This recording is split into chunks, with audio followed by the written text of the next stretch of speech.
Bom dia, boa tarde ou boa noite para você, futuro biomédico ou biomédica que está nos acompanhando na disciplina de redação de textos científicos. Hoje vamos para a aula 6, intitulada Dicas de Redação Científica. Título, resumo, introdução. Vamos lá? Na última aula, a gente aprendeu como estabelecer os nossos objetivos de pesquisa. Vimos ainda o que são as perguntas de pesquisa, as hipóteses e qual é a importância, então, da pergunta e da hipótese para o desenvolvimento da sua pesquisa. E a gente tentou, então, delinear as pesquisas de acordo com a lógica da ciência, estabelecendo, então, 3 tipos. A pesquisa do tipo de caracterização, a pesquisa do tipo de associação sem interferência, e a pesquisa do tipo de associação com interferência, na qual muitas vezes a gente também pode estudar os mecanismos, ou seja, causa e efeito. A gente também então definiu o que são os objetivos de um trabalho científico. Tentamos delinear ali o que seria o objetivo geral e os objetivos específicos. Então a gente viu que o objetivo geral é o mais amplo, ou seja, aquele que você vai necessitar alcançar pequenos passos ou dar pequenos passos até chegar lá, né, naquele objetivo principal do seu trabalho. E os objetivos específicos são esses pequenos passos que você vai dar para chegar lá. Então, o objetivo geral ele tem um maior alcance metodológico, enquanto que os objetivos específicos são pequenos passos metodológicos que você vai utilizar para poder alcançar o seu objetivo geral. E a gente teve, então, finalizando a nossa aula, algumas dicas de como escrever os objetivos do seu trabalho, utilizando especialmente a lógica da sua pesquisa científica. Na aula de hoje, a gente vai falar um pouco sobre o que tem mudado nesse cenário da redação científica atual. Vamos ver, então, o que é o título e quais são as funções do título de um trabalho científico, as características que um título deve ter, algumas dicas de como redigir o seu título e do que você pode evitar. Vamos ver ainda o que é o resumo de um artigo, a gente vai dar um enfoque principal no artigo científico, algumas dicas de como construir resumos criativos, como escrever a nossa introdução do trabalho e como usar a lógica da nossa pesquisa para poder também auxiliar a escrita da nossa introdução. E eu vou dar algumas dicas para isso. E finalizando com uma dica principal sobre como escrever a introdução do seu trabalho científico. Vamos lá. Bom, então o que tem mudado nesse ambiente da redação, da publicação científica e da redação de uma forma geral?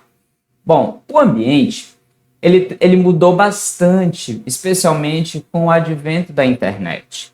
Então, o acesso à internet hoje em dia, né, os cientistas têm um acesso muito rápido a diversas informações e diversos artigos. Então, lembra na última aula, ou foi na aula anterior a essa, que eu mostrei um pouco sobre como eram realizadas as buscas nas bases bibliométricas, né? Então, antes era muito mais difícil a gente ter acesso a esses artigos científicos.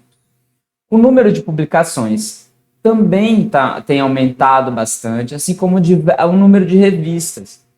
Então, todo ano surgem revistas novas, milhares de artigos são publicados, e antigamente ocorria também, né, que a gente tinha um menor número de artigos publicados por todos esses motivos.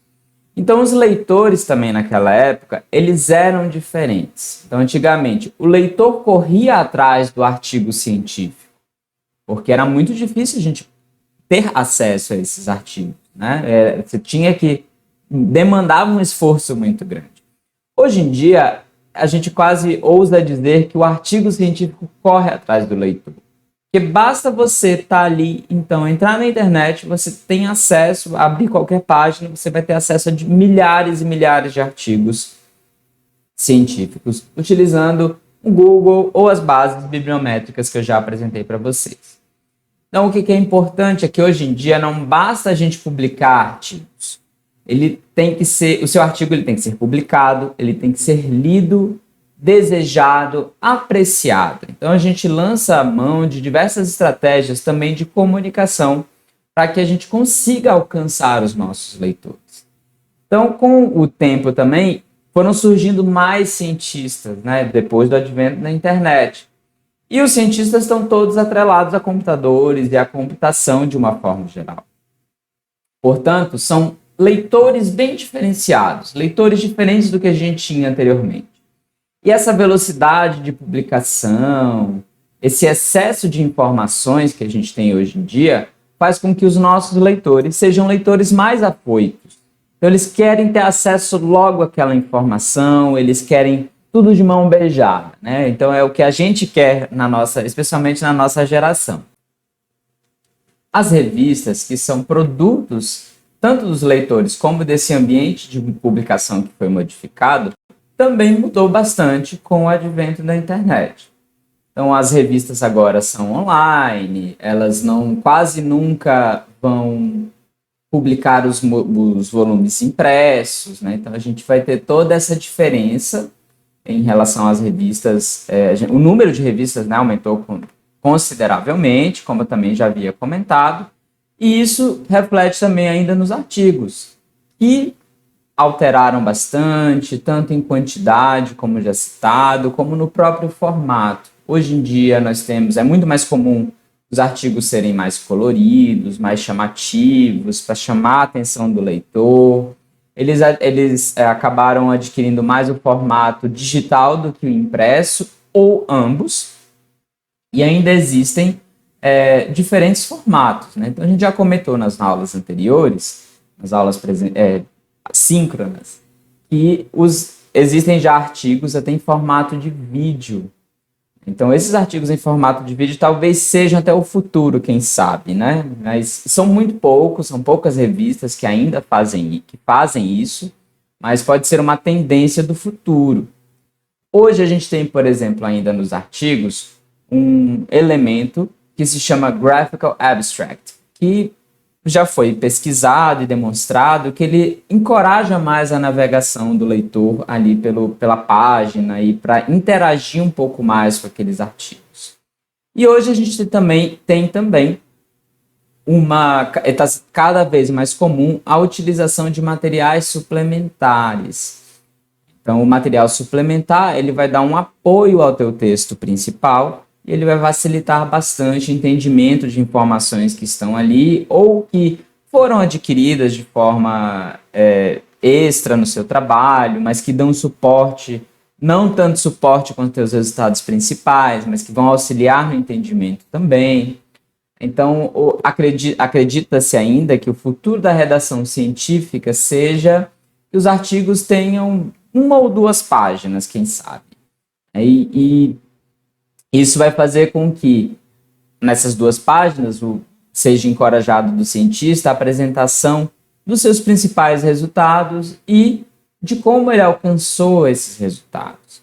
Isso vai, possivelmente, fazer com que outras pessoas também venham a ler aquele artigo científico. E o restante das informações poderão ser adicionadas, então, como material suplementar, por exemplo. Então, isso não vai afugentar cientistas de outras áreas ou outros tipos de leitores, e ele também vai, então, contemplar os cientistas da sua área, porque ali você vai ter, então, todas as outras informações ou outros detalhes que vão ser importantes para que aquele cientista consiga até reproduzir aquele trabalho, ou até construir outras hipóteses, elaborar outras hipóteses, fazer outras generalizações também. Então, falando um pouco sobre isso, qual é a função do título de um trabalho científico? Então, o título do trabalho científico, vocês têm que lembrar que ele tem que funcionar como ele é a porta de entrada para o seu trabalho. Ele é, muitas vezes, a primeira coisa que o leitor entra em contato. Lembra quando a gente faz a busca na internet? Parece a primeira coisa ali são os títulos dos trabalhos. É por isso que eu coloquei aquela portinha ali para tentar lembrar vocês que isso é a porta de entrada do trabalho de vocês. Então, por isso que o título ele deve conter e deve constar ali, principalmente, você tem que mostrar a novidade do seu trabalho. Você tem que vender, né, o seu trabalho. Você tem que usar dessas estratégias mais de comunicação na hora de escrever o título. Então, ele tem que indicar a novidade desse estudo, é algo que é muito importante. E outra informação importante que deve conter no título de um trabalho científico é o que você encontrou. Então, geralmente, você tem que mostrar ali logo a sua principal generalização e como essa contribuição, ou seja, como você, os resultados que você obteve, como isso contribui para a ciência de uma forma mais ampla e mais mundial. Claro, a gente sempre tem que atentar para evitar enganar o nosso leitor, mas a gente sempre tem que pensar um pouco fora da caixinha. Vamos tentar colocar ali no título generalizações para a ciência e não de forma local, que são alguns dos problemas que às vezes a gente tem, nós brasileiros especialmente, é que a gente quer colocar ali no título algumas particularidades, a localidade, e isso pode configurar para o teu leitor e para os próprios editores e para outros cientistas que seu trabalho foi algo muito local. Então tentem sempre pensar em algo fora da caixinha.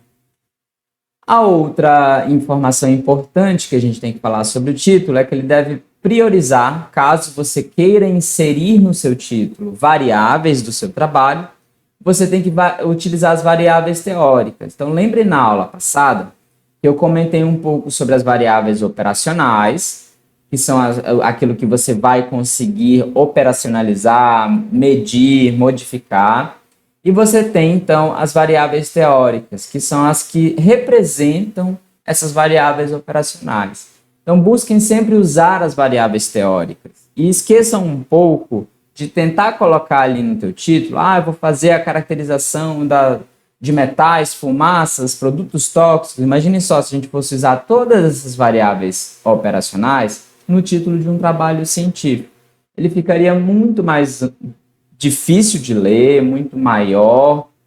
E a gente tem que lembrar que o título ele deve seguir todos os preceitos lógicos da redação científica que a gente já comentou anteriormente também.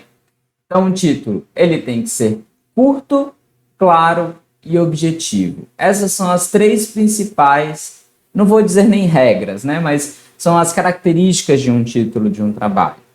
Por que eu digo que eu não vou dizer que são regrinhas? Porque a gente nunca deve ter regras na redação científica. Evitem essas pequenas regrinhas. Então, em vários livros, vocês vão encontrar, por exemplo, que você tem que responder no seu título o que, onde, quando e por quê. Isso não é nada necessário. Tem outros livros que vocês vão ver, por exemplo, que tem que incluir a localidade, né? Cidade, estado ou país, coloquei ali, por exemplo. Mas lembrem-se, se você às vezes coloca a sua localidade e ela não for totalmente importante para o seu título, pode configurar algo muito local para o teu leitor. Então, a gente tem que evitar. Às vezes, para estudos epidemiológicos, a localidade é extremamente importante. Então, se você quer inserir a localidade, tente retirar a localidade do seu título, ou a cidade, ou o país, e ver se isso vai mudar alguma coisa no entendimento do seu trabalho para aquele leitor. Se aquilo mudar no entendimento do trabalho, então essa informação ela é importante para o seu título. Se não mudar, não adicionou nada e não teve nenhuma outra modificação, significa então que você não necessariamente precisa incluir a cidade. A mesma coisa, né, algumas regras em relação tem que ter o nome da espécie com a qual você trabalhou. Não necessariamente. Então, isso aqui, existem várias particularidades, alguns trabalhos descritivos, de caracterização de espécies. Claro, obviamente, né? Se você está caracterizando uma nova espécie, você vai incluir o nome daquela nova espécie muitas vezes no título. Vai ser importante, é a sua principal conclusão. Outros dizem, outras regras dizem que não pode incluir verbo, né? Então, tudo isso são características ou regrinhas que a gente deve sempre esquecer e deve sempre prezar pela lógica. A lógica é o mais importante na hora de escrever o seu título. E por isso a gente tem que evitar usar termos vazios. Então, o que seriam os termos vazios? Um estudo sobre a, em busca de, observações acerca. Todas essas palavras que estão destacadas aqui, elas são palavras excessivas em um título. Elas não estão adicionando nenhuma informação. Então, sempre leia e releia e leia diversas vezes o seu título para saber se não tem palavras que poderiam ser removidas ali. E aí você vai, então, retirando essas palavras que estão em excesso e deixando apenas aquelas que são essenciais para que o leitor entenda o que você está passando, ou o que você fez, aquilo que você quer passar. Você sempre tem que pensar o seguinte na hora de escrever o seu título, né? Então, o que seria usar a lógica, como eu estava comentando nos slides anteriores? Você vai jogar na balança aquilo que vai mais atrair o seu leitor, né? Você vai pesar em seu trabalho o que atraiu mais o seu leitor, o que pode atrair mais aquele leitor da sua área. Foi a sua conclusão? A sua conclusão, ela foi mais importante, ela foi a essência do seu trabalho?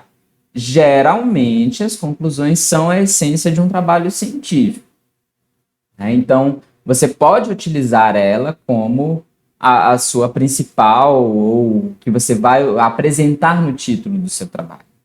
O seu objetivo é extremamente interessante, algo totalmente novo, que ninguém nunca fez, usa metodologias totalmente diferentes. Então, também, talvez, você pode utilizar o seu objetivo. Ou será que, de repente, a problemática da sua área, ela vai ser, então, algo daquilo que você está estudando? Essa problemática, ela é extremamente importante e vale a pena você incluir ela no seu título. Então, sempre pese por essas três coisas. Por quê? A conclusão, ela é a essência de um trabalho científico. E muitas vezes o leitor, ele vai atrás daquela essência. Ele quer saber sobre aquilo. Então, se você consegue prender o seu leitor no título, ele provavelmente vai, se você mostra a sua conclusão ali, ele provavelmente vai querer saber como você chegou àquelas conclusões, qual foi o passo a passo para que você chegasse ali. E isso vai, então, atrair o leitor para o seu trabalho. Mas tome bastante cuidado para você não enganar o seu leitor. Trouxe aqui alguns exemplos de títulos criativos, só para a gente ter aqui como base títulos legais, estão publicados sempre em revistas científicas internacionais, né, de peso, de qualidade. Então, essa aqui, Um Anel para Multiplicar Todos, né? Então, falando um pouco sobre sistemas de comunicação. Aí o outro bem interessante, O Fantástico Mundo das Leveduras e Onde Encontrá-las, né? Onde habitam. A Diversidade Escondida de Fungos Patógenos Dimórficos. Então, um título super legal. Essa aqui é até bem, é bem interessante, olha. Chegando no final, né, no fundo da evolução anal, que vai falar um pouco sobre a evolução do ânus em animais, né, de uma forma geral. E esse último, Uma Análise Profunda num Pedaço de Merda, né? Então foi um trabalho publicado na PLOS Neglected Tropical Diseases, e é uma revista super importante.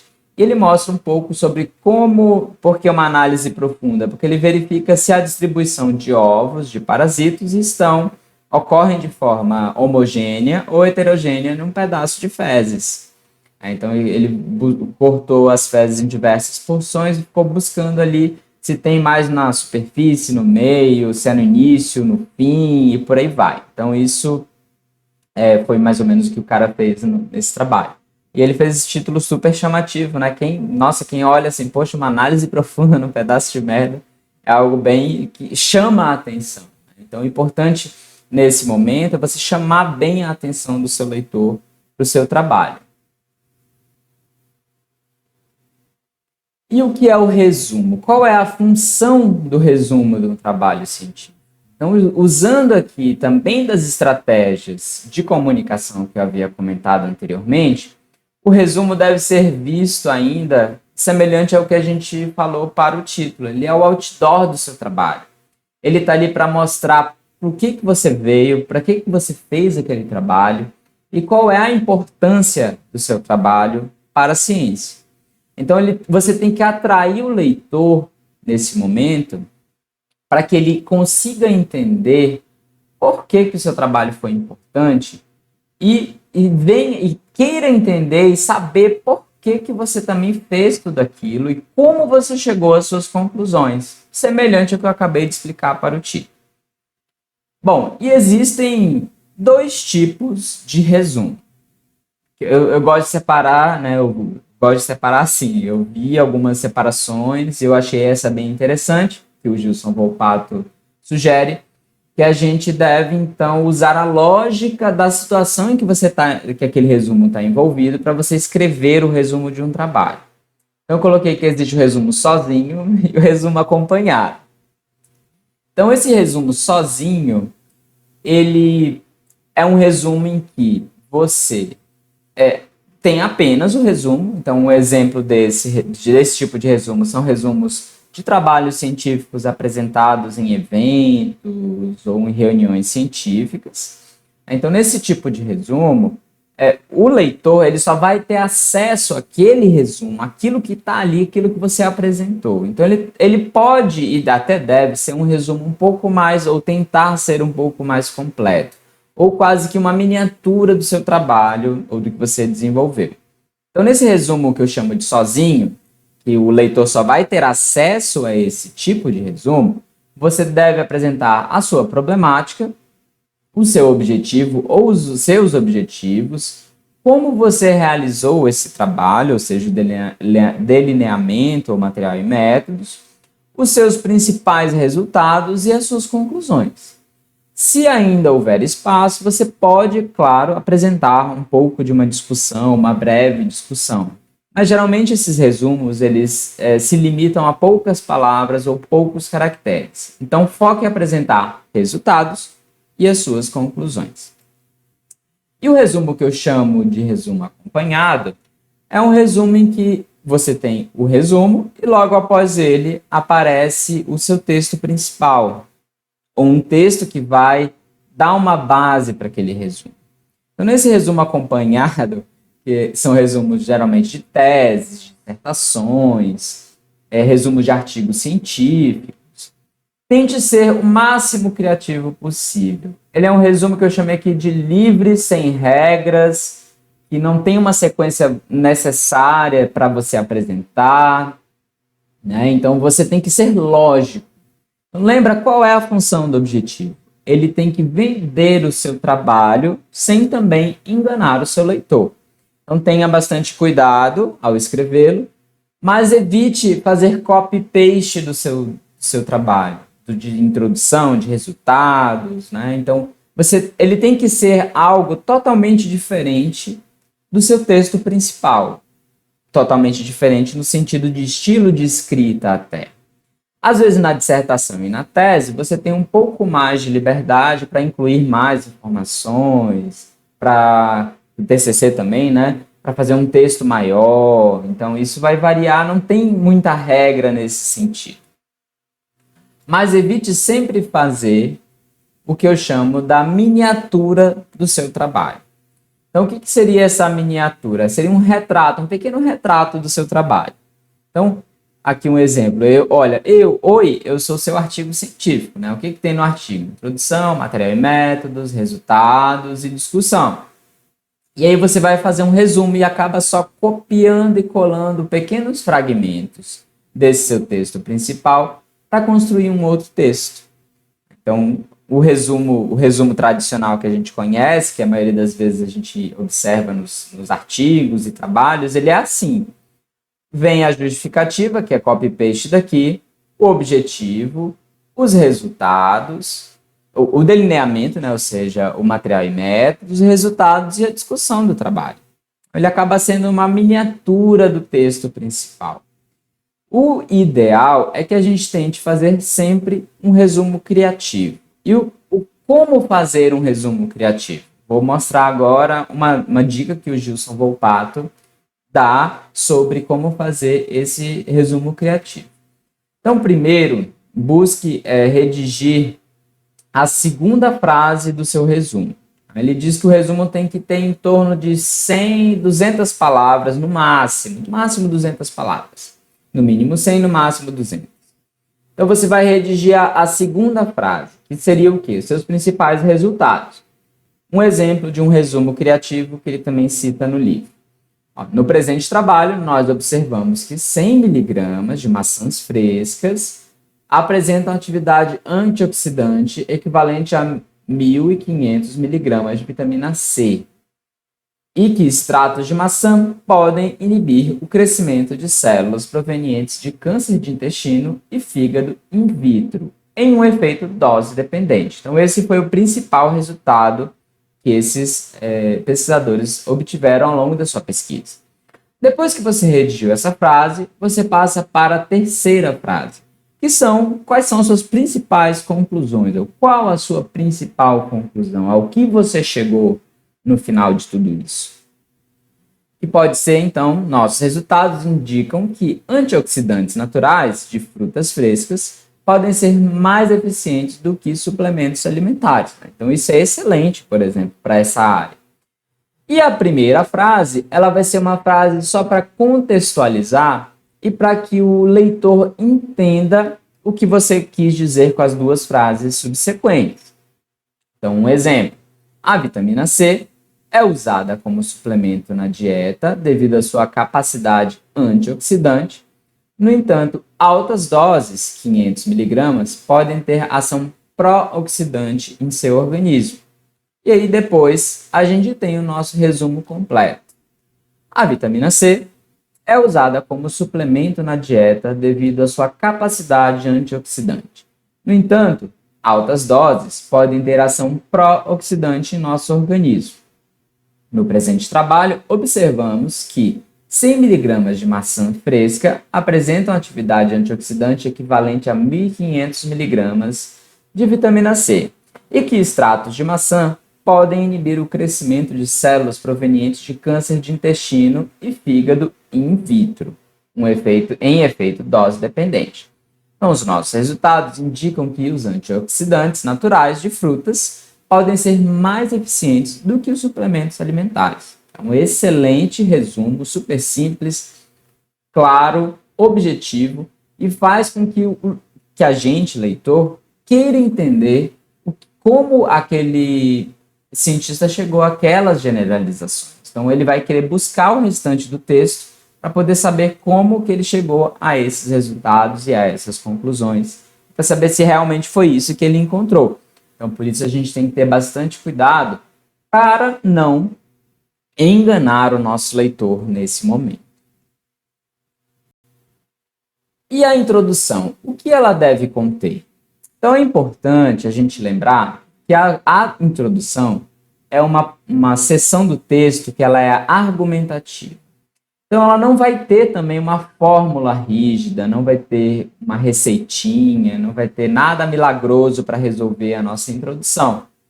O autor ele deve conduzir uma conversa com o seu leitor, levando a entender por que ele desenvolveu aquele trabalho.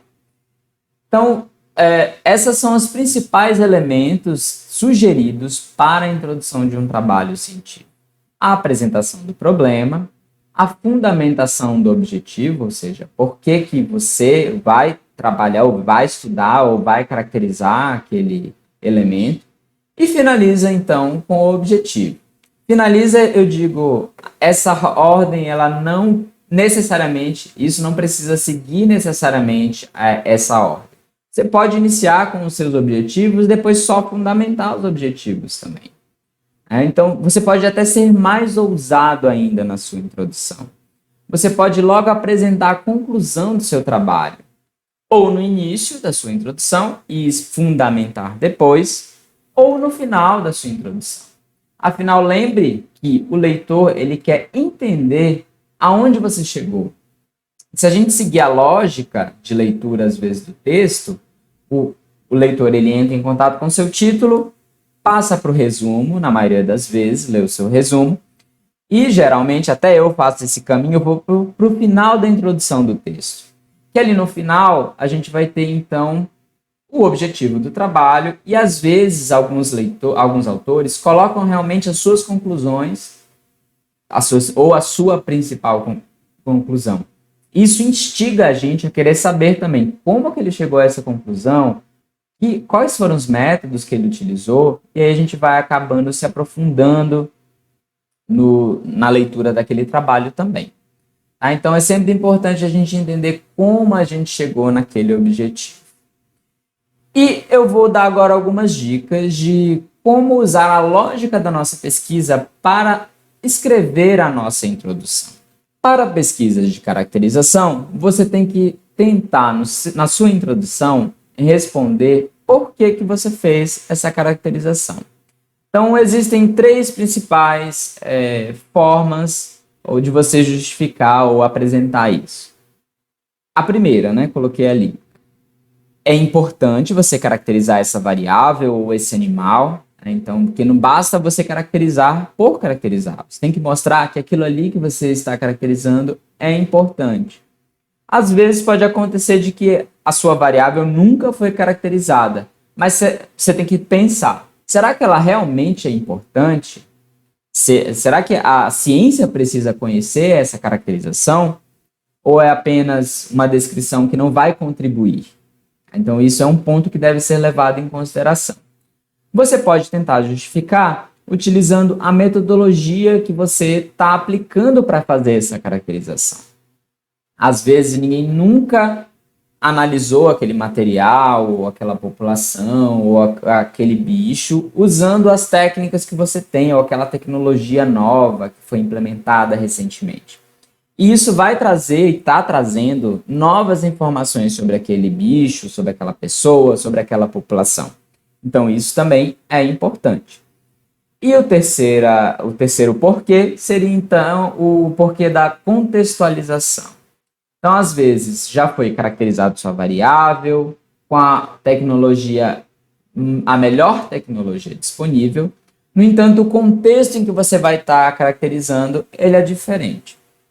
Por exemplo, a prevalência de Covid já foi caracterizada na população no Brasil de uma forma geral. Mas ainda não foi caracterizada, não se sabe como ocorre a dinâmica dessa doença em indígenas, por exemplo. Atualmente talvez já exista isso, mas vamos supor que ainda não tivessem feito esse tipo de caracterização. Então, nada garante que nos indígenas a dinâmica dessa doença, os efeitos, será o mesmo. Então, será a mesma forma do que como ocorre nos brasileiros de uma forma geral e no restante da população mundial. Então, esse contexto é diferente. É um outro exemplo. Uma doença foi caracterizada em uma população alemã, uma população inglesa, mas nada garante que para o brasileiro vai funcionar da mesma forma, porque nós vivemos em contextos totalmente diferentes. Só que é importante a gente lembrar que o objetivo dessa pesquisa de caracterização não vai ser comparar brasileiros e alemães, que aí a gente já mudaria totalmente o tipo de pesquisa. Então é só fazer a caracterização daquela doença, de um parâmetro, para aquela população. Tudo bem, né? A outra pesquisa que a gente viu, usando a lógica, é a pesquisa de associação. Então, a gente tem que buscar, nessa introdução, mostrar por que você está associando a variável x com a variável y. Será que x é um indicador de y? Ele está indicando que y muda? Então, por que você está esperando que tenha associação? Alguém já viu uma associação semelhante, num local diferente? Será que é apenas uma associação ou tem interferência e não tem interferência? Então, você tem que tentar contextualizar seu leitor nesse momento de por que é importante ele entender essa associação ou conhecer essa associação. E a última tipo de pesquisa que a gente viu foi a associação com interferência. E na associação com interferência, a gente pode ter dois focos na hora de escrever a nossa introdução. Ou um foco no efeito, né? Então lembrando que você vai ter uma variável nesse tipo de associação, e essa variável, quando você muda a variável, causa um efeito, ou você observa um efeito diferenciado.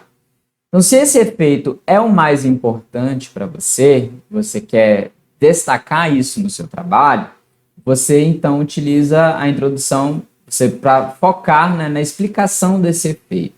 Mostrar a importância de estudar os efeitos, por que esses efeitos ocorrem quando você muda essas variáveis, por que você está esperando que esses efeitos ocorram, e no final você vai então apresentar o seu objetivo. O outro caso é a associação com interferência, só que com foco na variável. Então, a variável é o importante aqui para você. Então, nesse caso, você tem que, na sua introdução, mostrar a importância de estudar os fatores que causam esse efeito, né, ou que vão afetar, né, no fenômeno que você está estudando. E por que você está usando essa variável? Outras pessoas já usaram, ninguém nunca usou. E por que você espera que essa variável cause tal efeito nesse indivíduo, por exemplo? Então, tente mostrar e contextualizar na sua introdução essas perguntas e aí você finaliza apresentando o seu objetivo. Então, deixe claro por que você espera que essa variável cause esse efeito. Foque na variável também que tem uma maior relação com o estudo que você desenvolveu ou com a linha de pesquisa do seu laboratório, caso isso seja importante para você também. Uma dica muito interessante para auxiliar a gente a escrever a introdução é a seguinte. Isso se você usar essa lógica que eu acabei de apresentar para vocês, a lógica do tipo de pesquisa. Você vai escrever a sua introdução bem bonitinha, contextualizar, fazer a fundamentação e apresentar os objetivos como eu acabei de exemplificar. E aí depois você retira os objetivos do seu trabalho. Pega esse texto e dá para uma pessoa ler. Um colega de laboratório, um professor e etc. E no final, você pergunta para ele, e aí, qual foi o objetivo da minha pesquisa?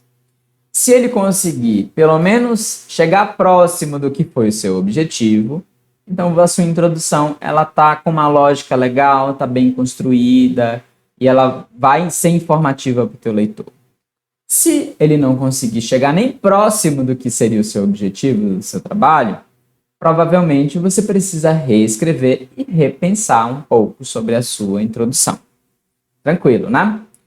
Então, resumindo a nossa aula de hoje, a gente aprendeu um pouco sobre o que é o título do trabalho científico e vimos as principais características, que o título ele tem que apresentar a novidade ou as principais novidades do seu estudo, ela deve mostrar aquela generalização para a ciência e evitar apresentar pontos muito locais, e sempre devemos optar por usar as variáveis teóricas, porque as variáveis teóricas vão representar as nossas variáveis operacionais. E a gente viu que não existem regras para escrever objetivo. Ele tem que ser claro, curto e objetivo. O resumo. Também use a lógica para escrever o seu resumo. Então, lembra do resumo sozinho e o resumo acompanhado, como eu caracterizei. Então, em resumos sozinhos, ou seja, quando o leitor tem acesso apenas ao resumo do seu trabalho, ele pode ser um pouco mais parecido com uma miniatura do seu trabalho científico. Você tem que apresentar e contextualizar bem o seu leitor. Para dissertações, teses, TCCs e artigos, seja criativo. Use da estratégia de comunicação. Então é importante a gente lembrar que o leitor ele tem que ficar curioso para saber como você alcançou seus resultados e como você chegou àquelas conclusões, evitando assim que você faça resumos que representem uma miniatura do seu trabalho científico. E para a introdução, a gente viu que ela tem que apresentar 3 elementos principais. O problema que você está investigando, você vai então depois fundamentar o seu objetivo, explicar por que o seu objetivo é importante e então mostrar o objetivo da sua pesquisa. Lembrando que você também pode apresentar a sua conclusão ou as suas principais conclusões no início da introdução.